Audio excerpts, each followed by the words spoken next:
Hello. I just finished my wrap up for April. I just finished filming my wrap up for April, I should say. And I've decided that I'm going to vlog in May, but just for my Buzzwordathon reads. We'll see how that goes. But the buzzword for May is every, and I have several books actually that I've been wanting to read that have every, everything, everywhere, blah, blah, blah, in the title. So I'm gonna read those. I can pull up the list of books that I have that are potentials for this TBR, and I've also finished one and I'm halfway through another. Potentials that I have. Everything Here is Beautiful by Mira T. Lee. Spoiler alert, that is the book that I'm in the middle of right now. We also have Everything I Never Told You by Celeste Ng. Lock Every Door by Riley Sagar. Everyone's an Alien When You're an Alien Too by Jomny Sun. Every Last Secret by A.R. Torrey. And now we have Everything by Megan O'Connell. The Man Who Saw Everything by Deborah Levy. The Size of Everything by Erin Cole.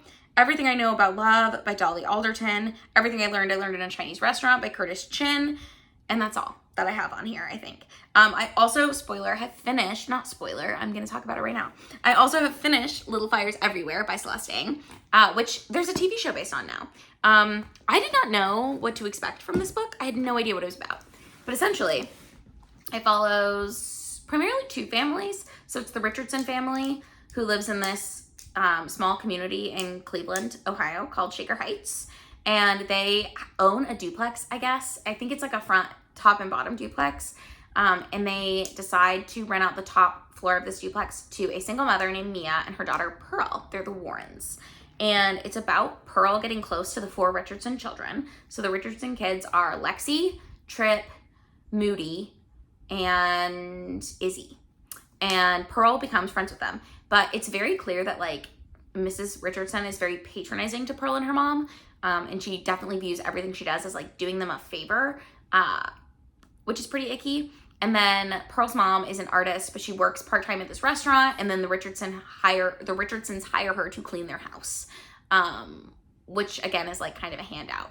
But Mia's whole thing is that she is an artist. Like she only works to support herself while she creates her art. And then they live off the art for a while. Like that's the plan. And that's what they always do. And they move a lot because once she's finished with an art installation project thing, she doesn't want to be in that environment anymore. But this time it's supposed to be different. Pearl and Mia are supposed to stay in Shaker Heights until Pearl is finished with her schooling. She's in high school, I believe. It's about those people and their relationships. It's about like all this messy drama that's happening. So the little fires everywhere is supposed to be like the cracks in this society that's supposed to be like this perfect, picture perfect world. But like the things that are happening behind the scenes. And there's also a friend of the Mrs. Richardson who adopted or is in the process of adopting this Chinese American baby that was left at a fire station. And Mia ends up meeting Bibi at the restaurant that she works at. And Bibi is the baby's biological mom who couldn't care for her when she was a small like infant. So she left her at this fire station, but now I think it's 6 or 8 months later wants her back. And so there's this fight to try to get the baby back, and it sort of divides the Shaker Heights community, but more specifically the Warrens and the Richardsons, and then various factions of either family. Because again, Mrs. Richardson feels like this is a personal attack on her, that Mia Warren would speak out against what she is saying because she has been so kind and generous to the Warrens, right? So that's like the premise. I gave this book 4 stars. I really enjoyed it. I don't think this is the type of book I could ever give 5 stars because I don't think enough happened for me to be like, oh my gosh, I wasn't expecting that. And like, I think that is what would push this into 5-star territory, but everything was fairly predictable. Like it's off the rails, but it's fairly predictable, if you know what I mean. So that was fine. I am, again, planning on reading, what is the other one? I just said what it's called, so hopefully I'll remember and pop the picture here. The other Celeste Ng book that has every in the title this month. I do have an ebook of it, so I hopefully will get to that soon. But the audiobook, I have an audiobook of it. But the audiobook that I'm listening to right now is Everything Here is Beautiful by Mira T. Lee. Funnily enough, okay, both Mira T. Lee and Celeste Ng are Asian authors, and it's AAPI month. Asian American Pacific Islander. Is that what that stands for? I am not a very good person, but I think that's what it is. Asian American Pacific Islander month. Asian American Pacific Islander Heritage Month. So I am pretty excited that I've had this like happy coincidence that a lot of the books that have every in the title, or at least 3, you know, that's not none. So it's I'm feeling good about that. But Everything Here is Beautiful is about Miranda and Lucia, who are Chinese American sisters. In the obviously in the U.S., Chinese American. Okay, never mind. But they are from New Jersey, and the book flashes back and forth between them being children and their relationship when they're kids, and then adulthood, because Lucia has schizoaffective disorder, which I'm not super familiar with the differences between that and actual schizophrenia, but she basically like has these delusions and hallucinations, and it's caused her a lot of stress throughout her entire life. But she keeps going off her meds and getting back on them. And then it's about Miranda feeling like she's responsible for caring for her sister her whole life, even though like her sister really doesn't want her to. And then it's about Lucia's different like relationships, Miranda's different relationships, and it's mostly just about their bond through adulthood. And again, it's one of those books where like not a lot of like plot things are happening. It's like very much general fiction, literary fiction, if you will. I don't know if it's actually literary. I don't know what the difference between like regular fiction and literary fiction is. I assume the literary merit, but I don't feel qualified to speak on that. But I'm enjoying it. Again, I feel like it'll probably be 3 or 4 stars. Like I would be shocked if something like blew me away about this story, just based on how it's going so far, but I am about halfway through that. And I plan on listening to more of that today and tomorrow. I'm still on track for my Goodreads goal. I say that now. We'll see how I am doing when this video finally gets published. But yeah, that's where I'm at. Matt and I have reservations tonight for our anniversary. We got married a year ago on Monday. Isn't that crazy? Feels like yesterday. I have still not legally changed my last name. Doing good. But yeah, isn't that crazy? I don't know. Time flies. I need to get ready for our anniversary dinner. Right now I'm wearing like a black I don't even know if it's a sundress. I bought it. It's like a fit and flare floopy dress with like a jersey knit with a cardigan over it because it's a little chilly. And I'm contemplating wearing this out tonight. But I also have this jumpsuit that I bought for our honeymoon that I wore. And I might wear that because it's like yellow and gold and like very florally, and it's wide leg, and it was kind of expensive. Like I got it 50% off, but it was still like $200. So don't tell anybody. I've worn it a few times. I really like it. I'll probably end up wearing it to my brother-in-law and sister-in-law's rehearsal dinner too. And then I might wear it to my friend's baby shower because it's tea themed, but also since it's long, I don't know if it's too not fancy, but like will read as too formal. I'm gonna have to try it on tonight and see, but I don't know where we're going for dinner. I do have a guess because he told me where in town it is, so I have 3 guesses actually. But I don't know. The reservation is for 6:30, so I'm very excited to do that. And that's all that I really have planned for today. Last night we went and saw Knocked Loose. I did not take any clips because why would I? Knocked Loose, this is my 4th time seeing them, I think 4th or 5th. Because I saw them in Dallas, Springfield, and then now twice in Lawrence, Kansas. And they're probably my favorite band, which is odd to say because I don't listen to a ton of heavy music regularly, but I love Knocked Loose. Specifically, I like the album A Different Shade of Blue. That is my favorite thing that they've put out. But anyways, that was very fun. I went with my husband, and then our friend Jacob likes them too. And Jacob and his sister is in town, so she went with us as well. And that was really fun. It was nice to meet her. But that's what I have planned for right now. I will let you know when I finish more things for this Buzzword vlog. But I'm once again in the mood to read, which I was not for March and most of April. So I'm just gonna ride it. I'm riding the wave right now. And I will talk to you when I talk to you next.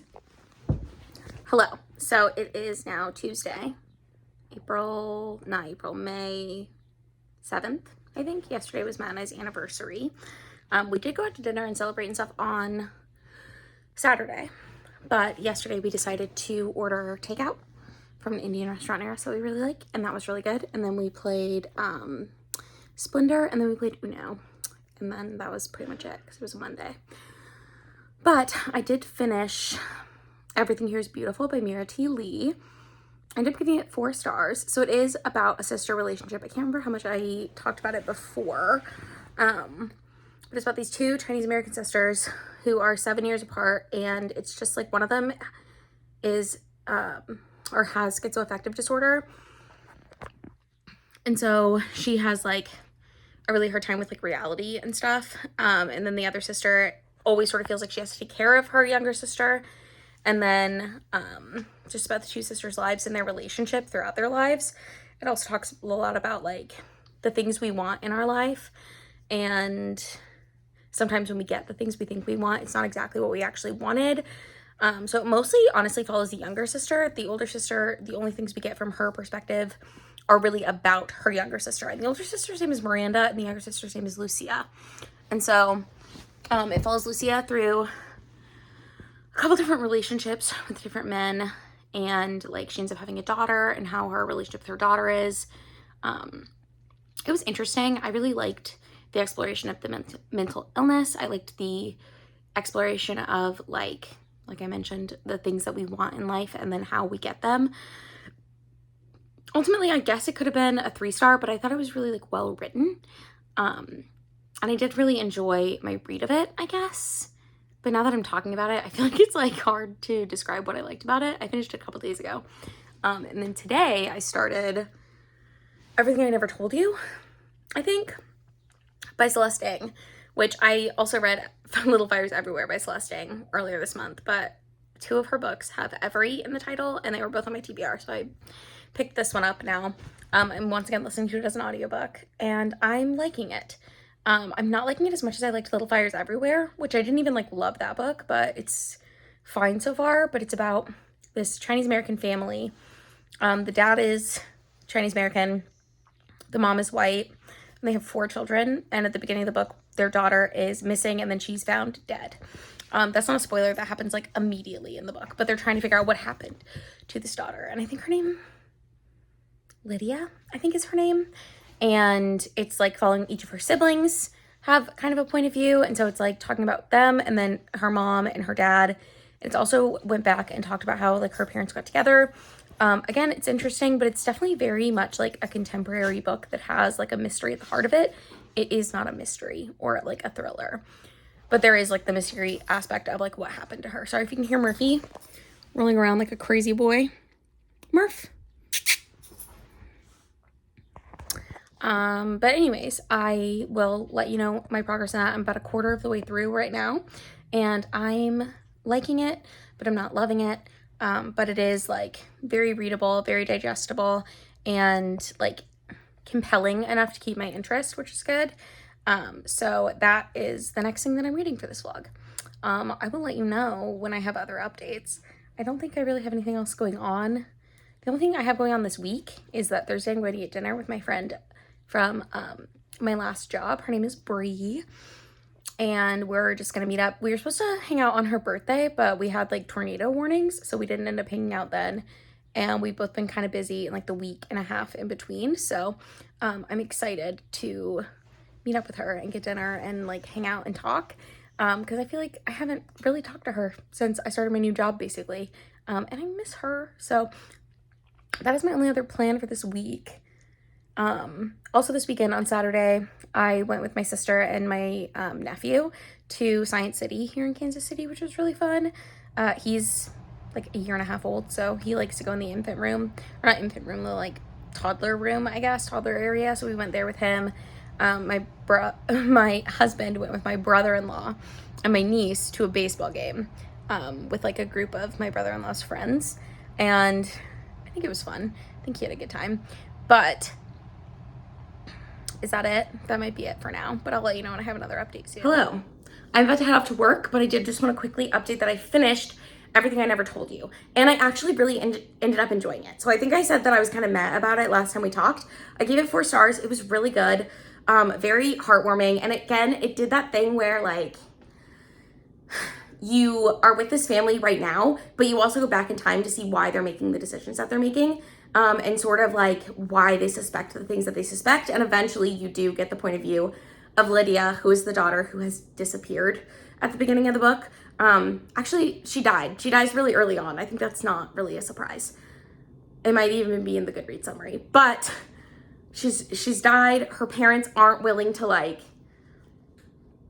accept that she's died the way that the police think she died. She drowned, and so they suspect foul play, but no one's really looking into it. The brother thinks it's one character. The younger sister is like just observing everything and knows so much about everybody, but like kind of feels ignored. So it really is just an exploration of family dynamics, which tends to be, I'm guessing, based on the 2 Celeste Inks that I've read that have both been like this, I guess that's kind of her style. I will say, I liked certain things about this book more than I liked Little Fires Everywhere, but I liked Little Fires Everywhere more as a whole. And part of that is I really enjoyed that Little Fires Everywhere explored the like small town politics a little bit more than this book did. But that's not to say this book like is bad. It just, for me, that sort of worked better. And this is her first book. So I think she just really like honed in on certain things that would make a book more interesting, perhaps. That sounds like I didn't think this book was interesting, which is not true, but that's that. I do have a couple of other books on hold for this project. So I have the graphic novel, Everyone's an Alien When You're an Alien Too by Jomny Sun, which I should be getting in the next week or so, that I'm gonna read. I also have the availability to pick up an audiobook of, oh God, Everything We Never Told You, or Everything They Never Tell You, or something like that. No, that's what I just read. What is it called? The subtitle of, it's a nonfiction book, and the subtitle is On Motherhood Before I Was Ready.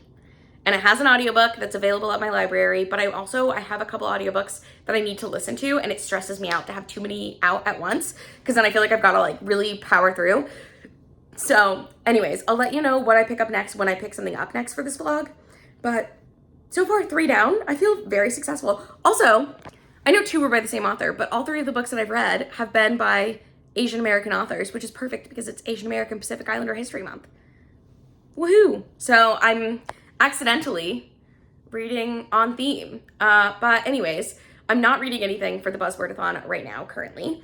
So I will let you know when I am again. Hello, it's Friday night and I have a couple of updates. So first, the book update.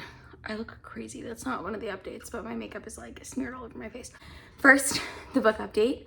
I am listening to an audiobook of Lock Every Door by Riley Sager. I'm about 1/3 of the way through, and it's good. It's fine. If you don't know what it's about, it follows this girl who, I guess I always say girl even when I mean woman, but I know that's kind of confusing. I don't know exactly how old she is. When she was 17, her older sister went missing and she hasn't seen her since. So that seems to be like an underlying theme of this, is that her sister went missing and she's never really given up looking for her, but she lives in Manhattan and she's down on her luck because her boyfriend cheated on her and she was living with him. So she had to find a new place to live. And she ends up getting this gig at this very expensive, very like renowned apartment building in New York. And it's essentially where a lot of like really rich people live. And she gets a house sitting gig there, but there's like certain rules that are kind of weird. Like no one's allowed to visit her. She can't have any friends over. She can't, I think there's something like she's not supposed to tell people she's living there. And she gets paid $4,000 a month to stay at this apartment. And I think there's another rule, like she can't stay anywhere else or something. I don't know. But that's like the gist. The problem with this book for me is totally a me problem. Like 4 years ago, probably, I saw a video where someone spoiled the ending of this book. And for some reason, this is like the one book ending that I will never, ever forget. I have never forgotten. It lives in my brain rent free. I've been waiting to read this book for me to forget the ending, but I think because it was spoiled for me is why I remember it. I don't know. So I know what's gonna happen, but it's still fun to read. I've said this before, I'm not really totally anti-spoiler, but I have heard it's like a really big twist for a lot of people. So I'm not gonna get that experience because I already know what is going on, okay? So I'm just saying that so that if I don't have like a rave review of this book, that could potentially be part of the reason why. I will say I read Home Before Dark by Riley Sager, and I gave it like 3.5, 4. I gave it 4 stars on Goodreads, but I think realistically it's like a 3.5 star book. There were parts of it that I really liked, and then other parts that I was just like, eh. I don't really see anything special about that book in particular. Although people, again, love Riley Sager. So he's one of those authors that I feel like I just have really wanted to give the old college try to. So that's my update with that. I'm about 1/3 of the way through that book. I'm liking it fine. It's feeling like a 4-star book. Honestly, it's probably feeling like a 3-star book, but I feel like part of that is because I already know what's going on, you know? I'm excited to see how it's going on, but I already know the what of it. So anyways, I also just got back from the movies. Matt and I went and saw Civil War in theaters, which is the new A24 movie starring Kirsten Dunst. And I'm not gonna remember anyone else. I know Jesse Plemons is in it, who's Kirsten Dunst's husband. That's the only reason I know who he is. But it's about like the US in a civil war in the future. So it was really, really good. I highly recommend it. But you're following Kirsten Dunst, and there's 3 other main characters who are war correspondents, and they're on US soil, obviously, because it's civil war happening in the US. And so they're trying to get to like the front lines of the action because the president is about to be overthrown by this like military force, and they want to be there for that. So you're following them on this journey, and it's really dangerous. And you're also getting like little bits and pieces of their backstory. But I loved it. I really, really enjoyed this movie. I went to go see Challengers tonight, but Matt doesn't want to see Challengers, which fair. He asked me what it was about, and I tried to describe it to him. I was like, I'm pretty sure Zendaya plays a ex-tennis player, current tennis coach, and she used to date one of the boys, and she's currently married to one of the boys, and then I think they have a threesome, and that's all I know about that movie. And to be honest, that could be like not at all what it's about. But regardless, he didn't want to see it, so we saw Civil War instead, and I'm so glad that we did, because that was one of the movies that I really wanted to see for like a month now, but it wasn't playing at the theater that I was looking at, so I thought it was just out of theaters. And then Matt was like, Civil War's playing in a town near us if you want to go see it there, and so we went and saw it, and it was amazing. So I highly recommend if you haven't seen it yet. If you have seen it, I would love to hear all of your opinions, but I really, really liked it. I had a great time with that one. But that's my update. I'll let you know when I have more updates at some point soon. I'm probably going to listen to more of Lock Every Door right now. I'm either going to do that or listen to the ebook that I have, which is not for this vlog. Not listen to, read the ebook that I have, but I don't know if I'm in the mood to like physically read anything or like read with my eyes. So we'll see. But I'll let you know updates as I come across them. Hello. I am halfway through Lock Every Door by Riley Sager, and I don't really have very many updates about that, to be honest with you. I will say the amount of red herrings in this book is crazy, considering I know what the twist is. And I'm trying to think about how different things might relate to the... Also, I did my nails, so they look kind of weird, but I think it's just because I haven't had my nails done in a while, so ignore that.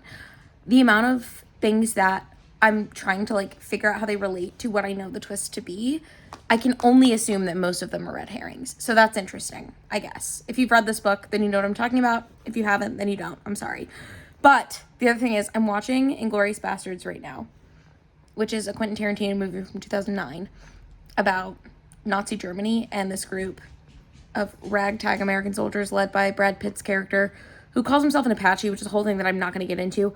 But they're basically trying to kill Nazis, and Diane Kruger is in this movie, and she plays a French Jewish woman who has run from the Nazis since she was a literal teenager, and she now owns a movie theater, and they just got to a scene about an hour into the 2.5-hour movie where they're talking about nitrate film and how nitrate is what films used to be, like movies used to be played on in projector screens in movie theaters.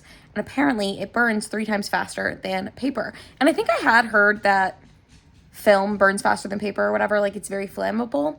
But that is why, I'm pretty sure, I'm just like connecting these dots in my brain. If you ever heard "Don't Yell Fire" in a movie theater, like I never understood why that was a concern, because like fires are scary, but they're not really a concern in your day-to-day life. But apparently it's because nitrate film burns so much faster. It's so much more dangerous to be in a fire in a movie theater, or used to be. I don't think this is, now everything's digital, right? So it wouldn't really matter anymore. But I'm pretty sure that's why that's a saying. So I learned, I thought you should learn too. Fun fact, I'm going to finish my movie and then I'll let you know when I finish Lock Every Door. Hello. So, this month has kind of been crazy. I've had a lot of stuff going on just like personally. And like there was a death in the family, so I have to go to a funeral this weekend, which is kind of sad. But it was like a death that we were expecting, if that makes sense. It was my grandma. She was in her mid-90s and she was at the point in her life where it was time to go, I think. But, so all of that's been going on. It's now Tuesday, May 21st, I think. My mom's birthday is tomorrow, and she's up with her family getting ready for the funeral stuff. So I know I'm going to see her this weekend for the services and stuff. But I did want to let you know that I finished Lock Every Door by Riley Sager a while ago. And I ended up giving it 5 stars, which I'm not convinced on, okay? So I gave it 5 stars because, like, it was a very well plotted thriller novel, like mystery thriller. I felt like there was a good amount of red herrings to where, like, the reader didn't really know what was going on. But again, I had been spoiled, so I already knew what the twist was. But I liked being able to put the pieces together and find the, like, building blocks for that. That being said, I might lower it to a 4, which is what I gave Home Before Dark, because I do feel like he does a little too much with the red herrings, for me at least. Like, there's a little too much of, like, character backstory that gets delved into that you think is going to be really important, and then, like, certain things he, like, builds up to be really important, and then they just kind of, like, dead end and you don't hear anything more about them. Obviously I'm gonna try not to spoil it, but, like, that's fine, I guess. And I think some people like that because they like being thrown off the scent. And I don't really have, like, a qualm with that in general, but and I don't know that I necessarily have a qualm with that in this book. I just think it's not my preferred thing. I would prefer it to be a different way. And I can't describe how I would prefer it because I would never be able to write a good mystery thriller novel that I would like. But I think I might lower my rating to a 4. I really did enjoy it though. Like, I understand why this is a well-loved book. But I don't know. I usually rate based off of enjoyment, and I don't know if I could say, like, oh, I loved it. You know what I mean? Like, I don't know. But it's definitely, like, if you're looking for, like, a poolside popcorn thriller, I would recommend it. I think it's great. Even if you just are a person who likes to read, like, the occasional mystery thriller palette cleanser, it's unique enough in concept that I think a lot of people would like it, and you won't necessarily have seen the same twist done before. I don't know that I've ever seen it in a book, but I have seen it in at least one show that I can think of off the top of my head. So, and I remember that's why I could never forget about it, because every time I thought about the book, I just thought about the show. It, like, intertwined them in my brain. But I'm not telling you what show it is, obviously, because that would spoil it.